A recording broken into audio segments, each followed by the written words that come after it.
Okay, अब अगले सवाल की तरफ बढ़ते हैं। अगला सवाल क्या बोल रहा है कि the length of a ballistic pendulum is 1 metre. एक बैलिस्टिक पेंडुलम है जिसका लेंथ कितना है 1 metre and mass of its block is 0.98 kg। ये मास है ब्लॉक का।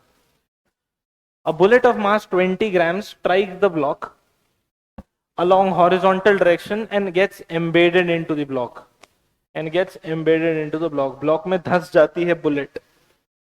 if block plus bullet completes vertical circle of radius 1 meter, the striking velocity of the bullet is।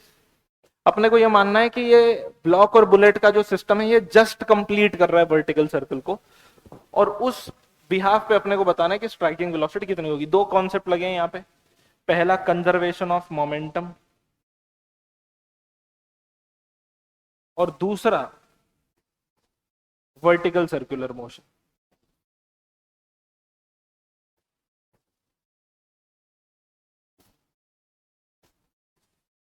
Vertical circular motion और conservation of momentum, ये दो concepts यहां पर लगेंगे। तो अगर हम सिचुएशन समझें तो सिचुएशन कैसी है ये देखो। मान लो ये एक ब्लॉक है जो इस पॉइंट से बंधा हुआ है और ये रस्सी की लेंथ जो है वो है 1 मीटर। इस ब्लॉक का वजन है 0.98 kg। यहां से एक बुलेट आती है, ये बुलेट इस ब्लॉक में धंस जाएगी तो सीधी सी बात है इस ब्लॉक को भी आगे वेलोसिटी मिलेगी और फिर ये ब्लॉक और बुलेट दोनों मिलकर के एक पूरा गोल चक्कर लगा के वापस यहीं आ जाते हैं। तो पूछा गया कि बताओ इसकी वेलोसिटी कितनी है। अब सबसे पहले अपने को ये ध्यान देना है कि 1 by 1 चीजें कैसे हो रही है। ठीक है, तो सबसे पहले हो रहा है कोलिजन। बुलेट जो है वो डब्बे से टकरा रही है, तो अपन मान लेते हैं कि इन दोनों के बीच में ऑब्वियसली अब मानना तो क्या है, आप मोमेंटम कंजर्व कर ही सकते हो। तो अपन मान लेते हैं कि इसका इनिशियल वेलोसिटी जो है वो u है। ठीक है, इस बुलेट का जिसका मास 20 ग्राम है, 20 ग्राम को अगर मैं केजी में कन्वर्ट करूं तो ये हो जाएगा 0.02 kg। तो इस मास की जो बुलेट है उसका वेलोसिटी पहले टकराने के पहले कितना है u, और टकराने के बाद में जब बुलेट धंस जाती है अंदर, उसके बाद इस पूरे बुलेट और ब्लॉक दोनों का मास मिला के कितना है मान लेते हैं v। ठीक है, तो क्या हम मोमेंटम कंजर्वेशन लगा सकते हैं? हाँ, आप मोमेंटम कंजर्वेशन लगा सकते हो। और एक बात का ध्यान रखना है कि ये जो वेलोसिटी v है ये √5gl के बराबर होनी चाहिए, तभी ये पूरा सिस्टम गोल घूमेगा। ठीक है, तो अभी सबसे पहले अपन बात कर लेते हैं कंजर्वेशन ऑफ मोमेंटम की। मोमेंटम,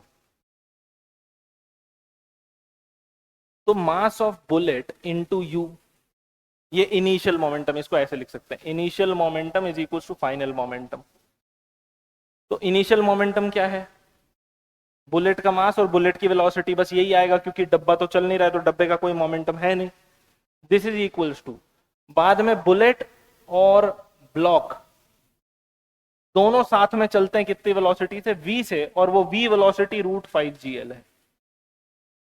समझ आई बात? ठीक है, तो अब मास ऑफ बुलेट कितना है? 0.02 इंटू u बराबर मास ऑफ बुलेट और मास ऑफ ब्लॉक जो है वो हो जाएगा 0.02 प्लस 0.98 जो कि 1 kg होता है, इंटू √5 इंटू जी को 9.8 लिख देंगे और l जो है वो हो जाएगा 1। ठीक है, तो ये होगा 0.02 जिसको मैं 2 इंटू 10⁻⁻2 भी लिख सकता हूं, into u is equals to, ये पूरी चीज 1 हो जाएगी। अब इंटू √49, 5 इंटू 9.8 जो है वो √49 हो जाएगा। तो 2 into 10⁻⁻2 u will be equals to 7।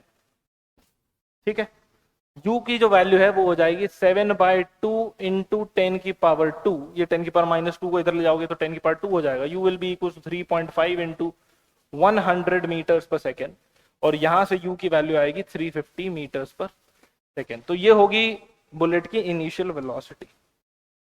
सही आंसर है ऑप्शन बी।